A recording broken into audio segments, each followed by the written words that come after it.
अवधेश जी, लूट का सोना भी बरामद हो गया, अखिलेश यादव पूछ रहे थे, लेकिन कहानी मंगेश यादव के एनकाउंटर की बड़ी अजीब सी नहीं लगती है आपको? देखिए पुष्कर जी, जी, आप क्या मैं कह रहे थे? सवाल आप छोटा सा पूछिए। पूछ लूं, वहां से सही जी रहेगा। जी जी जी। दरअसल जो व्यक्ति 28 तारीख को लूटता है दुकान, वो 2 तारीख को अपने घर में सो रहा है और 1 तारीख को उसके 3 साथी एनकाउंटर में पुलिस गिरफ्तार कर लेती है, जिसमें विपिन भी शामिल। और वो अपने घर में ही सो रहा है। 2 तारीख को पुलिस उसको उठा ले जाती है, ऐसा उसके घर वालों का आरोप है, आपको भी पता होगा सिलसिलेवार से। और जब वो ले गई 2-3 की रात दरमियान उनको, मंगेश को उठाकर, 5 तारीख को 3 से 3:15 बजे के बीच तड़के सुबह एनकाउंटर होता है। लेकिन उसमें एक झोल तो है अवधेश जी, जो कहानी बता रही है पुलिस कि ये मालूम पड़ा मुखबिर से कि वो रात 3 बजे सोना बेचने जो निकला है वो जा रहा है। ऐसा पॉसिबल होता है क्या? देखिए पुष्कर जी, ये बहुत दुर्भाग्यपूर्ण है उत्तर प्रदेश के अंदर कि अब रेपिस्ट की, डकैत की जाति देखी जा रही है नहीं, बिल्कुल नहीं और देखी उस जानी जाति चाहिए। के आधार पर बयान दिए जा रहे हैं और उसके पक्ष में तर्क गढ़े जा रहे हैं। किसी भी व्यक्ति से ना पुलिस की कोई दुश्मनी है ना सरकार की कोई दुश्मनी है। बिल्कुल। डकैती हुई और डकैती होने के बाद पुलिस सक्रिय हुई, पुलिस ने मुठभेड़ की, मुठभेड़ में डकैत मारा गया, अन्य लोग गिरफ्तार हुए और जो डकैती में सामान लूटा गया था वो बरामद हुआ। तो ये पुलिस की जो कार्रवाई है इसकी प्रशंसा होनी चाहिए। अगर डकैत कहीं पकड़ा गया, डकैत मारा गया, इनकाउंटर हुआ, मुठभेड़ हुई और सच का सच सामने आया और जो जिसके यहाँ डकैती हुई है उसने पहचाना अपने सामानों को और उसने कहा कि ये सही बरामदगी हुई है, तो इसका मतलब यह है कि उत्तर प्रदेश की पुलिस सही रास्ते पर थी और उसने सही कार्रवाई की है। इसमें डकैत की जाति देखना, रेपिस्ट की जाति देखना और उसके आधार पर बयानबाजी करना, ये उत्तर प्रदेश की राजनीति का सबसे दुर्भाग्यपूर्ण पहलू है कि पहले रिश्तों में केवल जाति देखी जाती थी, आज वोट की लालच में डकैतों में, रेपिस्टों में, भ्रष्टाचारियों में, आतंकवादियों में भी जाति और धर्म देखने की बात हो रही है। पहले कहा जाता था कि अपराधी की कोई जाति नहीं होती, आतंकवाद का कोई धर्म नहीं होता, लेकिन वही लोग आज ऐसा करके सिद्ध कर रहे हैं कि इसमें रेपिस्ट की भी जाति है इसलिए हम उसके साथ खड़े हैं, डकैत की भी एक जाति है इसलिए उसके साथ खड़े हैं। आखिर आज भी जो 4 लोग पकड़े गए थे उनके पास से जो चीजें बरामद हुई है उसमें भी यादव है। कभी आप देखिए चंबल की तरफ गिरोह होती थी, उसमें ठाकुर होते थे, वो मारे जाते थे। फिर उसके बाद गिरोह में इलाहाबाद के आसपास कुछ गिरोह विकसित हुई, उसमें कुछ पासी समाज के लोग हुए, वो मारे गए। उसके बाद चंबल के अंदर कुछ पटेल समाज के लोग होते थे जो डकैती या अन्य प्रकार के उसमें शामिल रहते थे, उनका सफाया हुआ। तो कहीं ना कहीं डकैतों में, रेपिस्टों में, अपराधियों में, आतंकवादियों पर अगर कोई कार्रवाई हो तो केवल विरोध के नाम पर विरोध नहीं होनी चाहिए, विरोध नहीं होना चाहिए और हमेशा वोट की लालच में इस प्रकार की बयानबाजी से बचना चाहिए, इसे मुद्दा नहीं बनाया जाना चाहिए। ठीक है। जनता सब कुछ देख रही है, जनता जान रही है कि कैसे किसके लिए ये मुद्दा बनाया गया।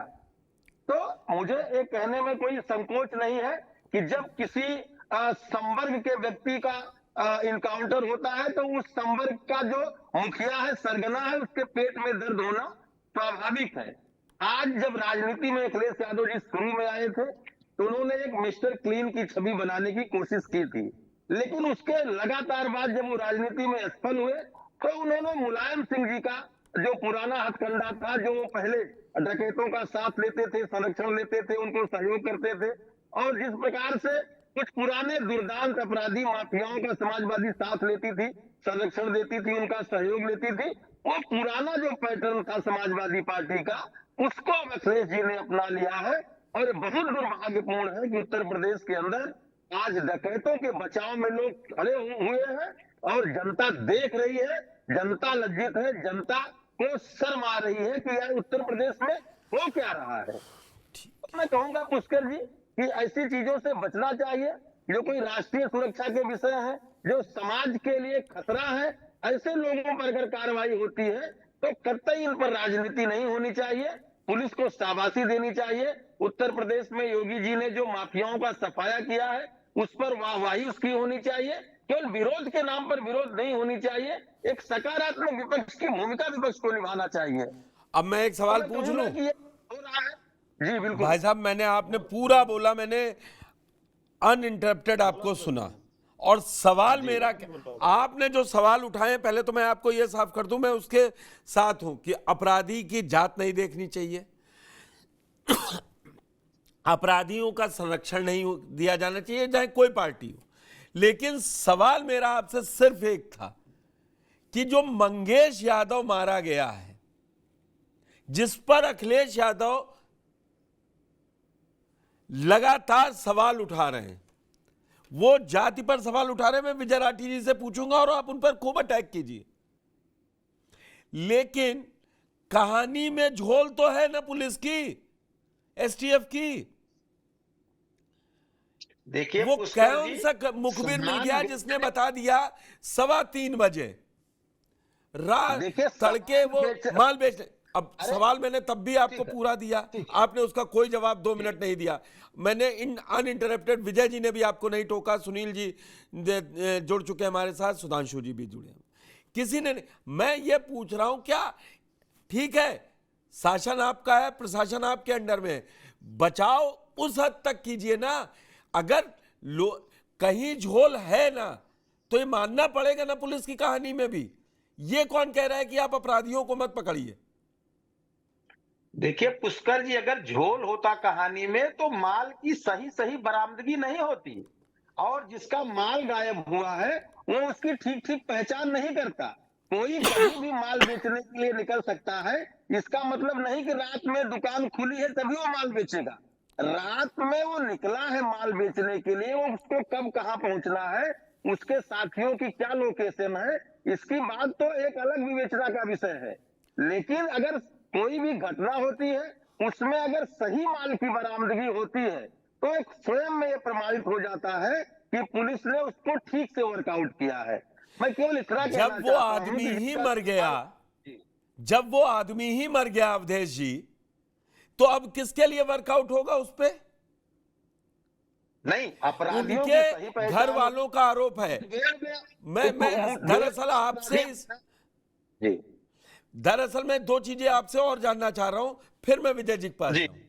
जी बोलिए बोलिए। जो मोटरसाइकिल उसके पास, जिस मोटरसाइकिल से वो भाग रहा था, वो मोटरसाइकिल 20 तारीख को, 20 अगस्त को चोरी होती है, लेकिन उसकी रिपोर्ट 28 अगस्त को, जब सुल्तानपुर में डकैती हो चुकी होती है, उसके 8 घंटे बाद लिखी दिखाई गई है। तो सवाल पूछा जा सकता है कि नहीं, या जो यूपी पुलिस ने कर दिया उस पे टिक लगाते हुए चलते चलते हैं? अगर इस पे सवाल नहीं उठ सकता है तो उसका, मैं आपको बता रहा हूं, और आपको बता रहा हूं, व्यवहारिक बात बता रहा हूं, हम भी समाज में रहते हैं, आप भी समाज में रहते हैं। बिल्कुल, जो कभी भी किसी का कुछ सामान चोरी होता है तो उसकी तहरीर दी जाती है गुमशुदगी की रिपोर्ट दिखाने के लिए कि हमारी मोटरसाइकिल चोरी हो गई है। और रिपोर्ट तो बाद में लिखा जाना स्वाभाविक भी है, क्योंकि पुलिस के तहकीकात में वो बाद में मोटरसाइकिल बरामद हुई है और रिपोर्ट लिखी गई है, और वो चोरी की मोटरसाइकिल है, और जौनपुर के अंदर ही वो मोटरसाइकिल चोरी हुई है। तो ये जो मैं एक बहुत व्यापक बात आपको कह रहा हूं, आप भी अनुभवी हैं, हमारे पैनलिस्ट भी इस बात को जानते हैं। डकैती का पहला प्रमाणिक तथ्य होता है कि डकैती जहां डाली गई, उसका जो माल चोरी हुआ अगर उसकी ठीक से सही सही 100% बरामदगी हो गई तो ये माना जाता है पुलिस की सारी कहानी 100% ठीक है। उसके मुलजिम भी ठीक है, उसके जो इन्वेस्टिगेशन का अन्य पहलू है वो भी ठीक है, और इसी वजह से पुलिस ने सामान को बरामद किया है। और वो तो मंगेश जो मैंने नहीं अभी सबसे पहले प्रोग्राम शुरू होते ही सबसे पहले मैंने यही दिखाया कि 2.25 किलो सोना बरामद कर लिया जी गया है, और जी ज्वेलर्स ने कहा था सिर्फ 10% सोना मिला, सामान अभी बरामद हुआ, 70 किलो चांदी भी चोरी हुई थी। मैं एक तो आपको बिल्कुल क्लियर कर दूं अवधेश जी, मैं इसमें कतई सहमत नहीं हूं या TV9 मंच कि किसी अपराधी का साथ दिया जाए, लेकिन अपराधी है उसका एनकाउंटर होगा, वो सही या गलत हुआ है अगर उस पर सवाल तो उठते रहे ना। देखिए पुष्कर जी, मैं एक और चीज और क्लियर झोल कर भी दूं। है। अगर कोई इनकाउंटर होता है तो हर इनकाउंटर की एक मजिस्ट्रेटिव जांच होती है, और उस मजिस्ट्रेटिव जांच में उस इनकाउंटर का परीक्षण होता है, और उसके बाद वो जांच पूरी मानी जाती है। दूसरा, अगर पुलिस इनकाउंटर में अथवा किसी पुलिस की तफ्तीश में कोई भी कार्रवाई होती है तो न्यायालय भी उसमें ठीक प्रकार से सूक्ष्म विश्लेषण करता है, तब जाकर के वो चार्जशीट फाइल होती है। तो हमको मजिस्ट्रेटिव जांच पर भी भरोसा करना चाहिए, और न्यायालय की जो आगे कार्रवाई होगी, जो पर्चे कटते हैं, जो परीक्षण मैं अधिकारी आ होते रहा हूं हैं विजय जी, मैं पूरा टाइम इन्वेस्टिगेशन दूंगा अफसर आपको। के ऊपर, इस पर भी भरोसा रखना चाहिए। लेकिन मैं अगर डकैती मैं आता हुई हूं, है आपका तब कहना है कि पुलिस जो जो कहानी सुनाती जाए, दिन बदल के दिन बदल, हर 24 घंटे 48 घंटे पे उसकी कहानी चेंज हो रही है, और जो उसके नहीं, घर वाले हैं। मैं ये कह रहा हूं, मैं केवल ये कह रहा हूं कि अगर एक हफ्ते के अंदर पुलिस ने अपराधियों को पकड़ लिया, पुलिस ने सामान की बरामदगी कर ली, तो पुलिस की शाबाशी होनी चाहिए, और ठीक है, ऐसी मैं शाबाशी विजय राठी होगी जी, तो विजय राठी जी, ठीक अपराधियों है, का हौसला बढ़ेगा।